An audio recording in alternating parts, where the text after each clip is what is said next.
on our show, we're going to bring in a young man that I think has a lot to say, doing some really great things in the community in Florida, and is expanding his empire, so to speak. I'm talking about Godwin. He's the University of North Florida's all-time leading scorer. For more information about him, you can go to jumpstart33.com. He has a great book, folks, a great book called Everyone Hates a Ball Hog, but They All Love a Score.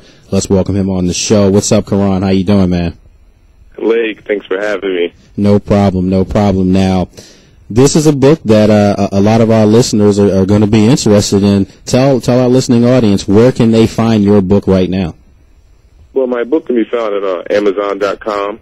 Also, my website, jumpstarthoops.com. It's available at both places. Okay, all right. Now, I'm gonna get right into it with you real quick. There's a part in your book that I read, and it was talking about favorable calls and questionable calls, and you made a point in there where you said that the referees can actually tell who knows the game and who's going about it the right way, and therefore you can get some calls by overreacting. Did you really truly feel like you could actually get 5 questionable calls in a game? Because if that's the case, then I'm calling all the referees up who robbed me when I played at Penn State. well, definitely. Greatness begets greatness. And referees, just like any other basketball fan, they're fans too, and they know the players. So coming into the game, one of the things I used to do is I used to take advantage of that. Mm-hmm. And anytime I went to the hole, I would go ahead and make a sound. Even Michael Jordan himself, on his reverse layups, if you look at the game tape closely, mm-hmm. he always smacks his hands, and it actually makes that sound that the referee reacts to and calls foul. So this is one of the secrets that all the greats use. So it was his way of not necessarily yelling or belittling them, but by smacking his hands, it was to get their attention to call a foul. Well, yeah, actually, because if you're a ref and Michael Jordan goes to the hole, he does a reverse layup, and you hear that smack, and, you're usually going to think that the opposing defender fouled him. Now you're a coach right now. I mean, do you teach your guys to do that too? Oh, definitely. I have a big guy that's on the post, and he gets a lot of attention down there. Anytime he goes to the hole, I tell him always, lean into the defender and go ahead and make us extra sound. And a lot of times he gets to the game about 6 to 8 times a game. Now you're a coach, a young coach, aspiring coach, doing really well in the Jacksonville area. Once again, folks, Godwin, the University of North Florida's all-time leading scorer, great author, young author too, has a book that I have several copies of. So if you want to email us or call us, you can email us at comments@sportsjourney.com. We will try to get you an autographed copy of the book, Everyone Hates a Ball Hog, but They All Love a Score. And I got to tell you, when I first got the book, I thought this book was written about me. I really did, because I could score. Oh, okay. I tell you, I think a lot of kids will find it interesting because nowadays you don't get that insight. You watch ESPN, and it's all about the highlights. It's about the dunk. It's about the three-point shot. And me, myself, growing up, one of my favorites was Michael Jordan, Larry Bird, McHale. These guys really, really had the fundamentals. Nowadays, your hero may be LeBron James or Allen Iverson. And I had one of my kids the other day, I told him to practice jump shot. And he said, practice? We don't practice, coach. So the game has changed a lot. Yeah, and that's one of the things too. Speaking of that, we always make fun of Allen Iverson because of We're talking about practice, not a game. We talking about practice. Now, when you heard that, seriously, how disappointed were you? Because I understood what he was basically saying. Karani was saying, look, I give it my all when I step on the floor every night. But as a coach, you do naturally think that it does start at practice, and that's where the Jordans and the Magics, the Birds, even the Kobes have been, known to get after guys in practice if they're not practicing hard. Well, definitely. In my book, I split it up to 3 parts, and I talk about the pregame, game time, and the postseason. Practice has a lot to do with that pregame, and basically giving you the mindset to go out in the game and excel. As far as that comment goes, a lot of kids may not understand where he's coming from, and that's probably why I wasn't too enthralled with that statement. Practice is a very, very important part of the game.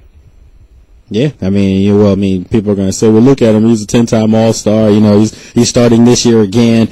But the flip side of it is that you can alienate teammates by that. And, and I sincerely want all our young listeners who are listening right now to understand that, in order for you to get better, you have to practice. That's a given. If you want to aspire, to be your school's all-time leading scorer like the young man I'm talking to right now, Karan Godwin, you have to be able to put practice in. How much success would you contribute to you being the University of North Florida's all-time leading scorer to your practice habits? Well, from a very young age, I was very professional. One of my friends, Al Harrington, he actually plays for the New York Knicks right now. When we were growing up, basketball was like life. I mean, that's what we did. I remember going to his house and asking his mom with Al, and she said he's already at the court. Well, I felt like I had to beat him in that aspect, and I had to work even harder. But I said, this guy is 10 minutes after school, is already at the basketball court. Well, I need to be there 5 minutes after school. Yeah, well, and you see he's doing some work right now. Now, I know you also had a tryout, pre-draft workout and tryout with the Orlando Magic, and you worked out with Amari Stoudemire. What was that experience like for you? Oh, that was the experience of a lifetime. To God be the glory. Every college player dreams of somehow get an opportunity to play on that level. Me personally, I transferred from a Division I school in Buffalo to the University of North Florida, so it was a long shot. When I got the call, I was just excited, and it really marked the beginning of the end for me. I went down there, and one of the things they always ask as NBA professionals is your medical advice. And I had a lot of ankle injuries going into that thing. So afterwards, I ended up going. I had a great time. I met Amari Stoudemire. I had a great workout. And, I shook the general manager's hand of the Orlando Magic. And it was just a great experience. It's something I always remember. And that's an important thing to say because, not everyone makes it to the NBA, but that does not mean that your dream in life or your dreams in life are over because you did not make it. And I like the fact that with you have other things that you fall back on. You being an author. I've had several on this show. Who some of them have been around for years. We have a great writer in Paula Duffy who writes for us for Sports Journey. Now, how often are you looked at, cynically with, maybe this guy's not a good writer because he's an athlete? How many times have you had to prove people wrong, as an aspiring writer that you too can be just as good as them?